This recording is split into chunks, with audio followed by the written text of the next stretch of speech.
पेण नगर परिषदेच्या दुर्लक्षपणामुळे 4 दिवस पेण पाण्याखाली. पेण येथे अनधिकृत भरावाचा फटका. मागील 4 दिवसांपासून पडणाऱ्या मुसळधार पावसामुळे भोगावती नदी पूर पातळी सोडून वाहत आहे. दरम्यान पेण शहर पाण्याखाली गेले आहे.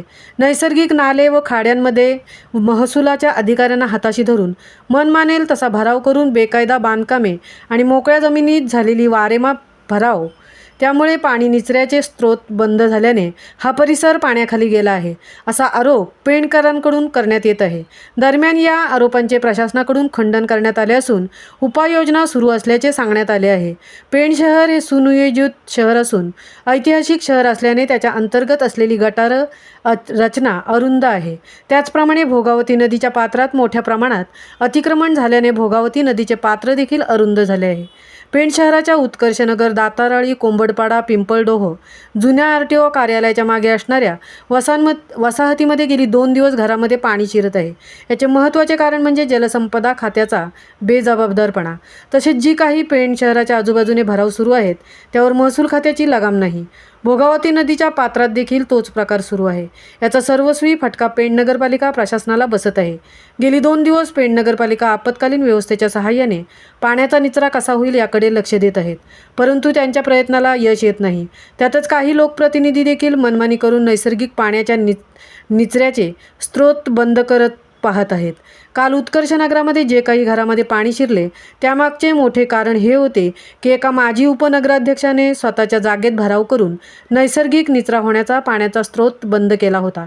मात्र ही बाब आमच्या प्रतिनिधींच्या लक्षात येताच त्यांनी मुख्याधिकारी जीवन पाटील यांच्याशी संपर्क साधला. मुख्याधिकाऱ्यांनी तातडीने पाण्याचा मार्ग मोकळा करण्याच्या सूचना केल्या. त्यावेळेला नगरपालिकेच्या कर्मचाऱ्यांनी JCB लावून पाण्याचा रस्ता मोकळा केल्याने सर्वसामान्यांच्या घरातील पाणी खाली झाले. अन्यथा त्यांना रात्र घरात झोपणेही कठीण झाले असते. हे एकच उदाहरण नसून पेण शहराच्या बाजूने मोठ्या प्रमाणात अशा प्रकारचे भराव झालेले आहेत. नगरपालिका प्रशासन ठरवले तरी पाणी निचऱ्याचे मार्ग मोकळे करणे कठीणच आहे.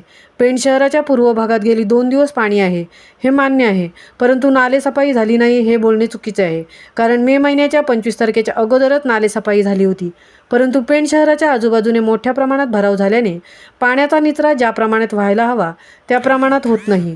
असे असताना देखील नगरपालिकेची पूर्ण टीम नागरिकांना त्रास होणार नाही यासाठी मेहनत घेत आहे. पेण शहराची वाढती लोकसंख्या लक्षात घेऊन त्याचप्रमाणे नाले न बांधल्यामुळे योग्य तो निचरा होत नसल्यामुळे म्हाडा कॉलनीसह पेण तालुक्यात पुराचा फटका बसला आहे. किरण टिळक, पेण नागरिक.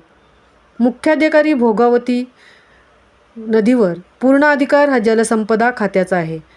नदीच्या पात्रात अतिक्रमण केल्यास आम्ही दंडात्मक कारवाई करू शकतो, मात्र कायदेशीर कारवाई ही जलसंपदा कार्यालयाने करणे गरजेचे आहे.